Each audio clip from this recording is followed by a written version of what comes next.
यो गुरुकुल र यो संस्थाका लागि अत्यन्तै धेरै आवश्यकता, जो कि अहिले चाहिँ गर्मीको सिजन, अत्यन्तै गर्मीको सिजन छ। विद्यार्थी बटुकहरूलाई पठन पाठनमा निकै गाह्रो भइरहेको अवस्थामा र यस क्षेत्रमा आउने आगन्तुक पाहुनाहरू लाई पनि अत्यन्तै धेरै आवश्यक महसुस गरिएको र हामीले गर्न नसकेको आवश्यकता महसुस भए तापनि हाम्रो क्षमताले, हाम्रो आर्थिक अवस्थाले गर्न नसकेको काम आज हाम्रो अति आदरणीय व्यक्तित्व उद्योगी व्यवसायी चान महमदज्यूले गर्नुभएको छ। जुन कुलर हस्तान्तरण, 2 थान कुलर हस्तान्तरण गर्नुभएको छ। यसमा म मेरो व्यक्तिगत तर्फबाट, यस संस्थाको तर्फबाट, यस समग्र गुरुकुल बटुक विद्यार्थीहरूको यस संस्थामा रहनुभएका सम्पूर्ण कर्मचारी को तर्फबाट, समितिको तर्फबाट, समितिका पदाधिकारीको तर्फबाट र समग्र यस क्षेत्रकै तर्फबाट, यस क्षेत्रका बासिन्दाहरूको तर्फबाट पनि हृदयदेखि उहाँहरूलाई सम्मान व्यक्त गर्न चाहन्छु, हृदयदेखि नै धन्यवाद भन्न चाहन्छु। अति धेरै पावन पुण्य कर्म गर्नुभएको छ। यो गर्मीको बेलामा शीतलता प्रदान गर्नु, भोक लागेको मानिसहरूलाई खाना दिनु, जल दिनु भनेको अत्यन्तै ठुलो पुण्य कर्म हो।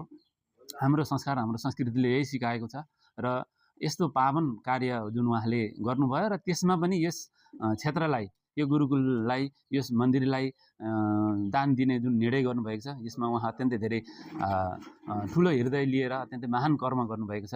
यसमा कुनै हामीले सम्मान गर्ने शब्दै छैनन्, यति धेरै हामी खुसी छौँ र उहाँलाई हामी हृदयदेखि नै, अन्तर्हृदयदेखि नै सम्मान व्यक्त गर्न चाहन्छौँ र उहाँको व्यावसायिक जीवन, सामाजिक जीवन, राजनैतिक जीवन पनि अत्यन्तै धेरै सफल भओस् भन्ने पनि म यति बेला कामना गर्न चाहन्छु।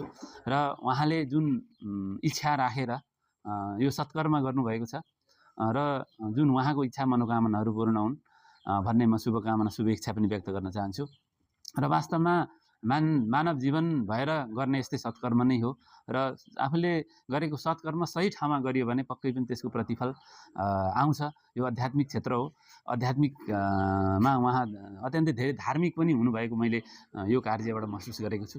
किनभने अन्य क्षेत्रहरू पनि धेरै थिए, कुलर दिने थिए होला, तर पनि यस क्षेत्रलाई नै, हामीलाई नै चाहिँ दान गर्नु भनेको यो वास्तवमा आध्यात्मिक क्षेत्रमा धार्मिक महत्त्व बुझेको मान्छेले मात्र यो निर्णय गर्दछ।